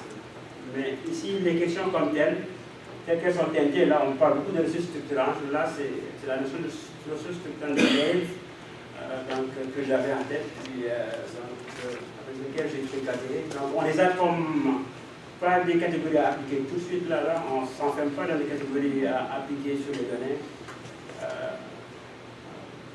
mais on essaie de donner du sens. Puis au besoin, on ouvre. Une des choses que j'ai essayé de faire dans ma thèse, c'est de préciser ça. Ressources structurales, c'est bien beau, mais ça me dévoie. Donc, en partant des travaux faits par Nadine et d'autres, là, j'ai pu un peu préciser, de décliner en ressources interprétatives, en ressources d'action, puis après, aller montrer comment ça joue sur les problèmes, sur le pilotage, puis sur un enseignant qui veut promouvoir ce type de processus. Donc, c'est ça que j'ai mis là. Puis, ce qui est assez intéressant, je l'ai fait chez tout seul avec un enseignant. C'est long à faire, mais surtout, c'est difficile à détricoter. Là, c'est quoi qui vient de qui, puis qu'est-ce qui est en accord, qu'est-ce qui est en opposition, puis qu'est-ce qui est en économie. Donc, c'est ça que j'ai ici dit là. Donc, quand on croise les ressources, là, c'est assez intéressant. Des fois, il y a des ressources qui convergent, qui vont dans la même direction. Des fois, il y a des façons de voir qui sont aux opposés, puis d'autres fois, des choses complexes. C'est pas une raison. Donc ça, c'est la même chose. Je pense que mon commentaire a devancé la diapo. Donc c'est ça que je dis encore ici. Mais je reviens toujours. Je mets les questions de recherche, puis je mets les résultats. Donc, comme réponse à ces questions, ou comme élaboration, développement autour de ces questions-là. Alors je prends un autre projet ici, qui est le projet que j'ai fait sur les technologies. C'est un projet au secondaire, en 5e secondaire. On avait une classe qui n'avait pas beaucoup d'outils technologiques, là, donc qui était là tout le long de la recherche pendant 2 ans. Puis on avait des enseignants TIC. On a essayé beaucoup d'enseignants TIC, dépendamment des niveaux d'intégration qu'ils avaient. Là. Donc il y en avait débutant, intermédiaire, puis très avancé. À la fin, donc, on avait du plastique où il y avait GeoGebra utilisé, puis on faisait beaucoup de délais, beaucoup d'affaires. Puis on avait des questions qui étaient sur les comparer. Quand on regarde un enseignant qui travaille, qui fait travailler les élèves dans une classe TIC, qu'est-ce qu'il y a de particulier? La même chose quand on regarde une classe où il n'y a pas de TIC. Puis si on essaie un peu de catégoriser ou de caractériser les types d'activités, qu'est-ce qui est plus riche, qu'est-ce qui est moins riche, qu'est-ce qui est plus... donc on était beaucoup sur ça. Puis la grande surprise de beaucoup de participants, c'est quand on a regardé ensemble comment on travaille, l'éthique était là, mais ça ne faisait qu'amplifier des profils de pratique déjà. Si je suis un enseignant qui aime beaucoup faire des références à l'histoire, quand je vais mettre l'éthique dans ma classe, je vais certainement utiliser l'éthique pour aller sur Google, faire des recherches documentaires sur ça, c'est sûr que c'est là. Si je suis un enseignant aussi qui n'est pas trop au processus, même si j'ai la technologie dans ma classe, je ne vais pas décortiquer, je ne vais pas aller voir qu'est-ce qui est lié à telle transformation, et ainsi de suite.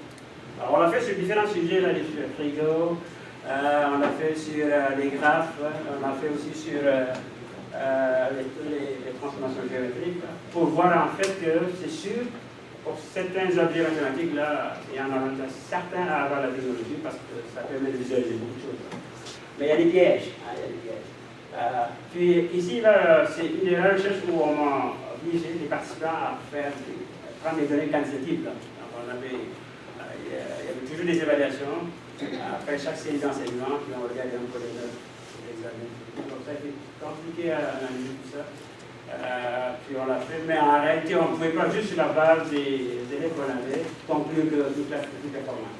Par deux fois, la classe TIC a été très bonne, où ils ont super performé aux examens.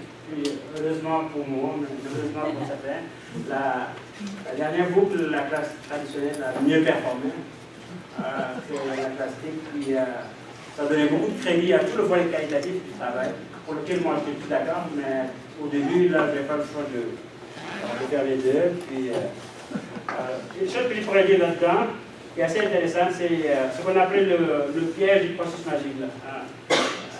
Quand on travaille avec le GeoGebra, surtout on l'a fait avec des transformations géométriques, c'était assez remarquable de voir les élèves ne pas se questionner sur pourquoi, quand je mets tel point là, et puis le translater ou l'image devient telle chose. Alors que si on comparait le travail fait avec l'enseignant dans la classe ordinaire, il y a tout un travail autour de comment marche une transformation, pourquoi finalement c'est ça la formule, puis donc peut-être c'est ça, ils sont dans le wow, puis ça marche très bien, mais pourquoi ça marche? Puis qu'est-ce qu'il y a en arrière là? Peut-être ce bout-là peut être un peu occulté par la technologie qui est là. Mais la chose la plus intéressante là-dedans, c'est quand j'ai dû aller voir un peu dans les théories didactiques à propos de ça, il y a beaucoup de travaux didactiques qui en parlent, surtout tous les travaux qui parlent d'instrumentation, puis d'instrumentalisation, donc la théorie de Ravardet quelque part. Puis ce qu'on a pu voir ici, c'est qu'en fait, intégrer la technologie dans la classe, c'est bien, mais c'est lourd de régression. Là. En fait, ça peut même être une occasion d'appauvrir l'activité mathématique comme telle, parce qu'il y a des questions qu'on devrait se poser, qu'on ne se pose pas. Peut-être les types de tâches qu'on donne, on devrait les adapter, on ne les adapte pas. Donc, c'est pas juste avoir un écran, puis GeoGebra qui marche, puis l'enseignant qui est toujours en avant, qui travaille tout seul. C'est peut-être faire travailler les élèves, et ainsi de suite. Donc, il y a beaucoup de choses à faire, c'est pas évident. Donc, ça a été assez intéressant. Puis je pense que les enseignants, et les conclusions du groupe, c'est quoi? C'est peut-être qu'il faut aller plus doucement dans cette technologie, parce qu'on le sent. On sent que sur certaines choses, on surfe sur la technologie, puis on va côté d'eux. Je vais essayer de faire la même chose ici, mais là, je vais aller assez vite. Ça, c'est les deux derniers projets que j'ai faits. Surtout, je reste plus dans le dernier qui est là que j'ai fait au cégep avec des enseignants. Donc, des enseignants qui donnaient des cours, puis les cours où les étudiants ont des notes extrêmement mauvaises. Puis, j'ai compris par après qu'on aurait dit qu'il faut changer quelque chose. Il faut motiver les. Donc, c'était ça. Moi, au début, c'était ça. Là. Donc, on parlait beaucoup de motivation. Ça a été peut-être une occasion pour moi d'aller m'approprier un peu toutes les théories sur la motivation, intrinsèque, extrinsèque, Donc on a joué avec ça. Puis encore une fois, au lieu de rester sur le discours, c'est on peut documenter les pratiques. Qu'est-ce qu'ils font? Puis dans ce qu'ils font, qu'est-ce qui va dans le sens de qui développe la motivation? Et par après, avec ça, qu'est-ce qu'on peut faire pour développer des pratiques qui sont là-dedans? Une des choses qu'on a vues là, qui est gagnante, on est d'accord là-dessus, c'est que, surtout pour les étudiants de génie, là, donner des exemples pratiques. Donc des fois, là, intégrer des applications concrètes de ce qu'on fait. On fait du calcul différentiel, mais à quoi ça sert? Puis, est-ce qu'il y a peut-être moyen de faire un lien avec les moteurs de distance? Alors ça, il y avait beaucoup d'idées, et d'autres qui trouvaient que c'est très difficile à faire parce que c'est tout un contexte qu'il faut s'approprier, c'est des types de problèmes différents. Puis, alors, ici, le cadre de l'activité avec toutes ces idées de choses qui sont difficiles à faire dans le travail. Il y a des choses qui ne sont pas faciles à faire pour les travailleurs. Donc, ça, on a pu le mettre dans l'évidence. Ce dernier projet, pour moi, était surtout intéressant. Ça permet de questionner le questionnement de pratique en recherche collaborative. Tout le coup de questionner les praticiens. C'est important, mais ça ne va pas de soi. Puis, des fois, c'est douloureux. Puis, il faut l'accompagner. Puis, il y a des choses à faire. Alors, je vais vite. Une minute?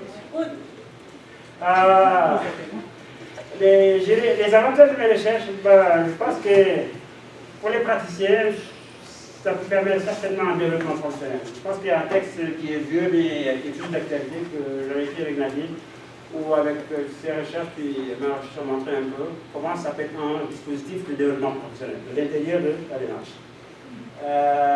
Les limites, je vais aller plus sur les limites là.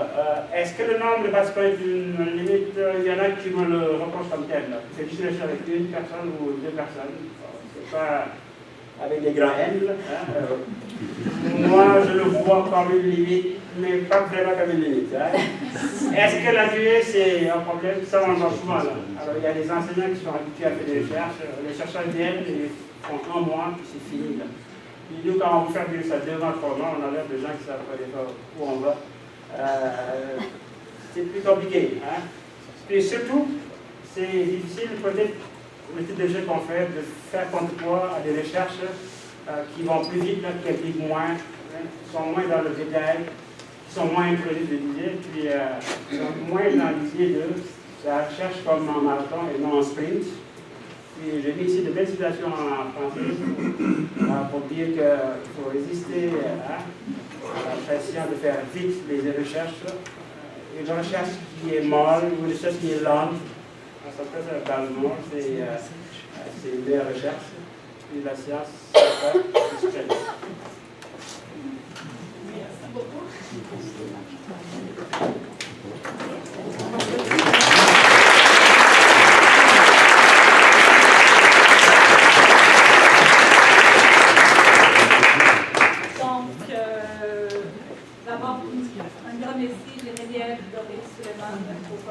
Pour vos présentations respectives. On voit bien dans ce que vous avez présenté, si on peut parler, nous on avait mis dans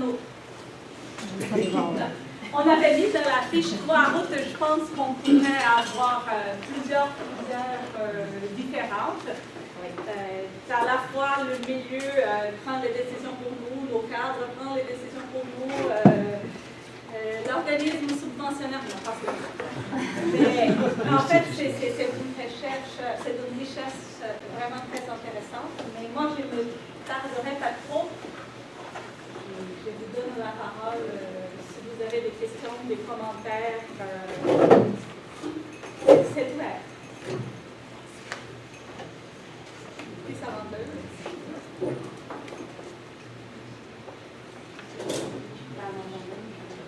Moi, je sais. J'ai essayé de lui dire, toi, tu n'as pas le droit de parole, mais ça n'a pas vraiment fonctionné. Allez-y. Vas-y. Non, mais en attendant, moi, je voudrais bien que tu nous donnes les coordonnées du CRRE, organisme subventionnaire qui finance la recherche relaxe.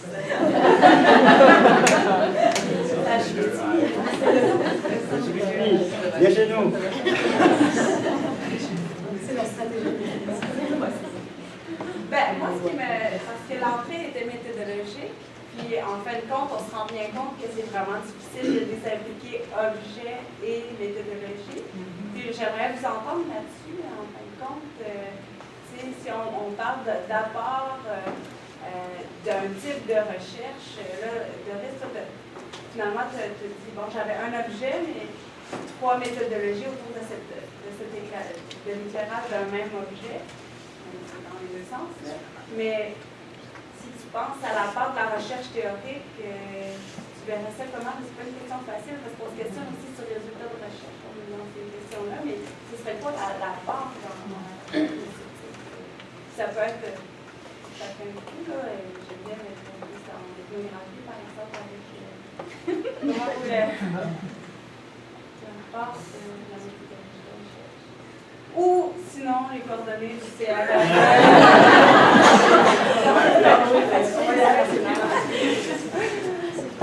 Mais c'est vrai que j'ai vu s'axer recherche théorique et j'aurais pu parler de l'anasynthèse plus à fond. Mais l'anasynthèse n'est pas nécessairement juste utilisée pour la recherche théorique, en fait. Mais ça va être. En fait, si on va dans les études, le genre, on va dire que toute recherche devrait avoir une partie d'anasynthèse pour ce qui est de développer la problématique. Je pense que la différence, c'est que avec d'autres types de recherche théorique, c'est que il y a des. J'ai pas trouvé. Souvent, quand on fait des recherches théoriques, quand on lit des papiers théoriques, il n'y a pas de. Il n'y a rien de spécifique. Puis, tandis que l'anasynthèse, ça te guide dans tes choix à faire. Puis ça explique un peu le processus par lequel tu passes. Puis que je pense que les gens qui font d'autres recherches théoriques qui ne disent pas vont passer par des choses, des étapes similaires. Je pense que c'est plus de les mettre sur papier. D'être capable que la personne qui va lire ton papier comprenne comment tu es arrivé à dégager, par exemple, une théorie ou un modèle. Oui. Je pense que je ne vais pas aller sur méthodologie, mais c'était votre entrée, mais j'ai senti dans les 3 présentations que l'important au-delà de l'objet et au-delà de la méthodologie, c'est une espèce de sensibilité que le chercheur a au départ, qui l'oriente vers quelque chose plutôt qu'autre chose. Donc, qu'est-ce que vous diriez sur c'est quoi votre sensibilité? Je la sens un peu chez Geneviève, mais je voudrais qu'elle la reprenne. Il y a quelque chose qui fait que vous êtes allé vers un type de recherche plutôt qu'un autre. Comme je disais, moi, ça dépend des différentes contraintes, comme j'ai présenté, mais je pense que de toutes les recherches que j'ai présentées, c'est de donner la voix aux aussi. Donc, je dirais, en gros, c'est ça, surtout en ayant toujours travaillé, ou surtout avec des élèves en difficulté d'apprentissage, comme je disais, je trouve que c'est vraiment des gens qu'on contraint, puis on exerce beaucoup de contrôle sur eux, pour moi, que ces gens-là puissent s'émanciper, c'est pas juste leur donner la voix, mais c'est vraiment de considérer que ce qu'ils ont à dire est aussi riche, sinon plus, que ce que l'enseignant va dire à leur place, que le chercheur va dire à leur place, parce que eux, ils l'ont vécu, puis ils l'ont vu comme ça. De façon générale, je peux dire.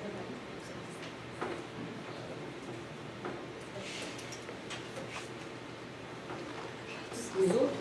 Je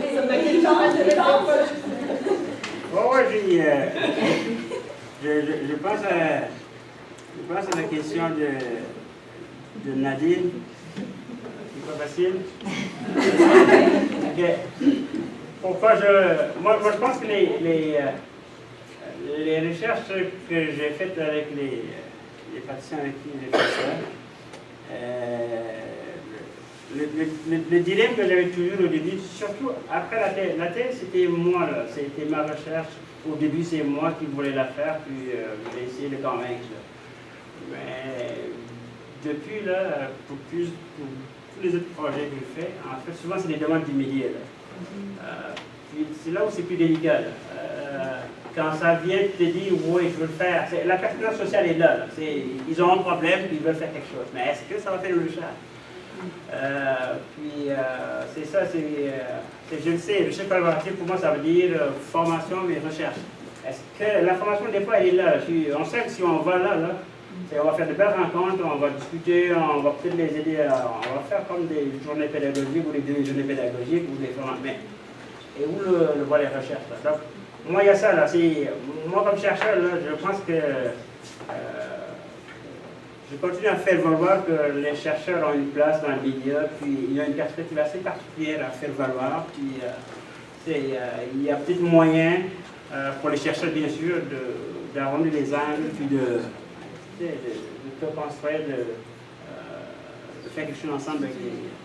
Donc, moi, je suis dans ça, là. L'idée de marier des savoirs, mais surtout de défendre aussi ma fonction de chercheur. Là. Je vais me battre. Donc, on arrive beaucoup là, ouais, chez les pédiatres de l'IH, des fois, ils ont beaucoup de choses pour le dire, mais des fois, ils sont contents de savoir que la lecture qu'on leur apporte, là, c'est quelque chose qui fait écho dans leur pratique ou qu'ils n'avaient pas du tout vu. Hein?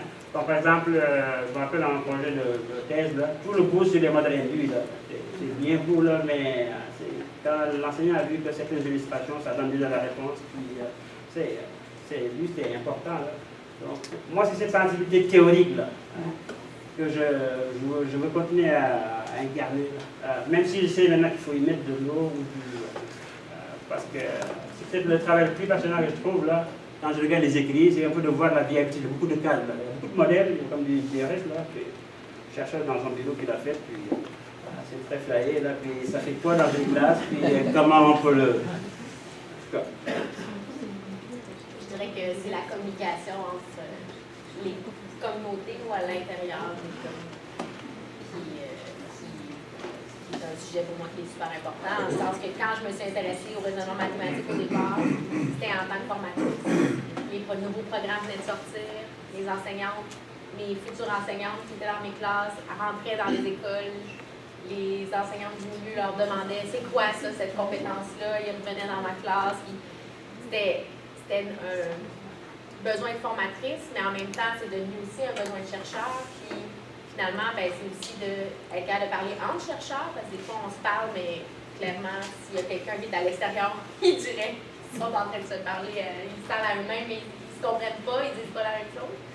Donc, je pense que c'est vraiment favoriser la communication entre différents. Hassan? Oui. Je reviens sur la question de quel est l'apport de vos recherches sur la bibliothèque des maths, mais je la poserai peut-être l'apport de ces recherches sur vous-même en tant que à la fois chercheur et formateur. Tout à l'heure, Geneviève nous a sensibilisé à le dilemme que vit le chercheur formateur lorsqu'il veut, donc lorsqu'il s'implique dans des activités de formation et ou de recherche.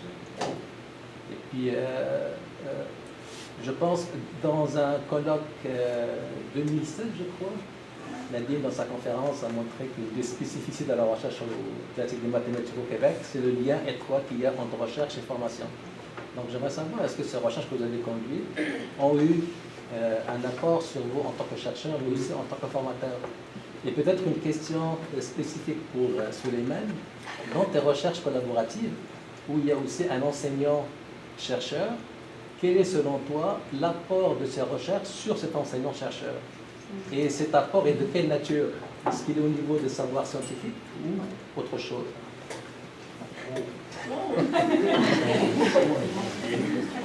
Mais je commencerai par la première.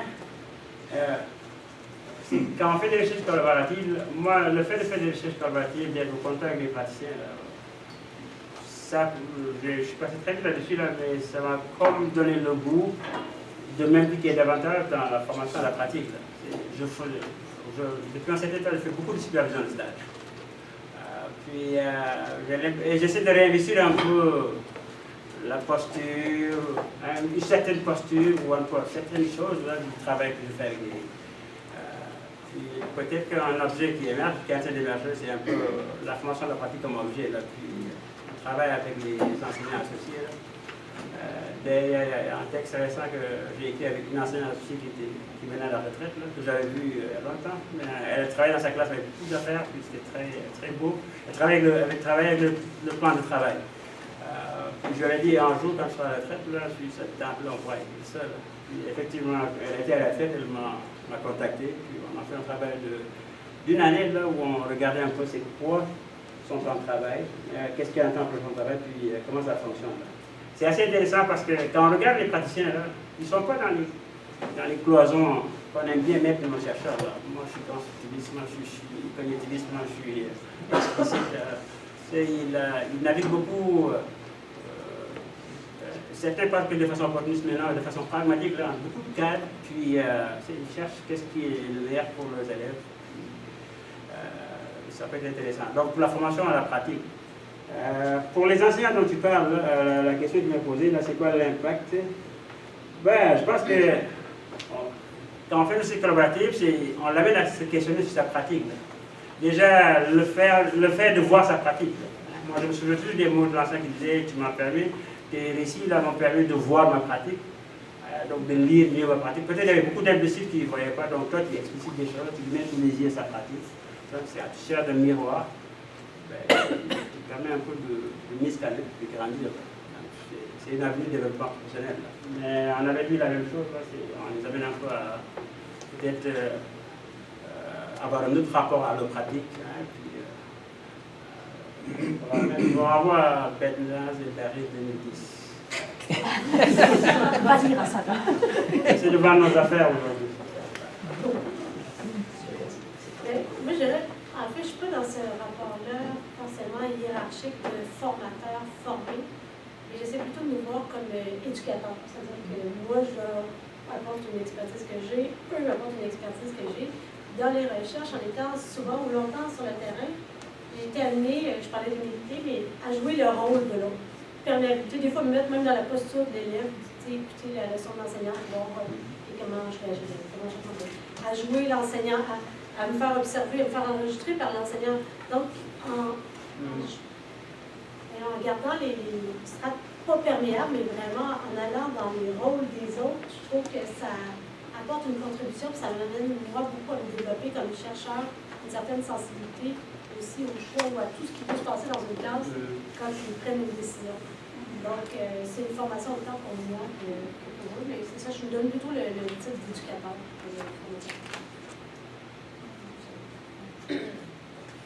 Je dirais que en termes de formation, le plus gros impact pour le modèle que j'ai développé, c'est pour mon cours de maths que je donne et non pas pour les cours de didactique en fait. Faudrait que je réfléchisse pour les cours de didactique, je suis sûre qu'il y en a, mais c'est vraiment le cours à l'UQAM, on a le premier cours de mathématiques pour l'enseignement primaire s'appelle l'activité mathématique. Puis j'avais déjà donné un cours en fait à l'Université Sherbrooke similaire puis en adaptation scolaire. En développant le modèle, je dirais que j'ai mis des mots parfois sur mes propres pratiques, au sens que ce qui est quelque chose qui est important pour moi quand je travaille avec les futurs enseignants, c'est leur faire vivre l'expérience mathématique, leur faire vivre une recherche mathématique à travers la résolution d'un problème, par exemple. Et souvent, en mathématiques, on va parler de prouver, de démontrer, mais on parle rarement de tout le côté de chercher, de comparer, de conjecturer, d'identifier une régularité. On est plus là maintenant, mais on l'était moins avant. Mais aussi d'être à l'écoute de ce que les étudiantes amènent sur le plan mathématique, parce que parfois, ils n'ont pas le vocabulaire, mais l'idée est là. Donc, tout d'aller chercher cette richesse-là, malgré qu'ils vont avoir de la difficulté à l'exprimer, et donc les aider à acquérir les outils pour s'exprimer et d'amener leur raisonnement mathématique à leur plein potentiel. Je dirais que c'est ce que ça me dit. Est-ce qu'il y a des méthodologies vers lesquelles vous n'iriez pas du tout? Vous vous dites là, celle-là, j'irai pas, ça ne me rejoint pas, un peu comme le concept de sensibilité que disait Nadine, qui font que vous faites des choix plus ou moins conscients de projet ou de méthodologie. Est-ce qu'il y en a où vous êtes conscient, vous dites, j'irai jamais là, ça ne me rejoint pas? Je parlais de la gestion axée sur les résultats et le rendement. C'est certain que si je me retrouve dans une école, puis c'est poursuivre les pieds des enseignants, puis regarder leurs notes, puis toujours agir de cette façon-là, que quantitatif, ou en tout cas qu'il n'y a pas d'ouverture. Je ne dis pas que la pratique ne peut pas être en quelque sorte utile, mais on voit dernièrement comment ils utilisent en fait ces données-là pour qualifier le travail enseignant ou même les élèves. Donc, moi, je sais que peu importe, même si ça donnait, ça a beaucoup donné, mais je l'ai. Moi, c'est les données probantes. C'est ça, non, je l'ai banni. Même dans les organismes concernant. Millions de dollars de subventions. Non. Non. Ben, Ah, voilà, tu veux la tenter là.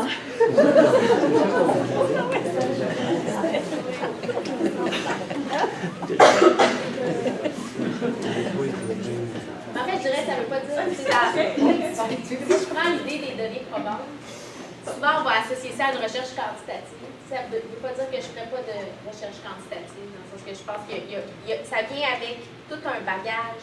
Souvent on parle de méthodologie, mais ce n'est pas juste une méthode, il y a tout un autre posture qui vient avec, qui pour moi, bon, l'idée des données probantes, ça vient avec une posture qui est particulière, que je me reconnais pas, puis je sens les dangers, mais bon, à la maîtrise, j'ai fait une recherche quantitative, donc mais je ne vais pas, oh mon Dieu. J'avais pas ce regard, c'était pas pour juger les enseignants. C'est pas le même.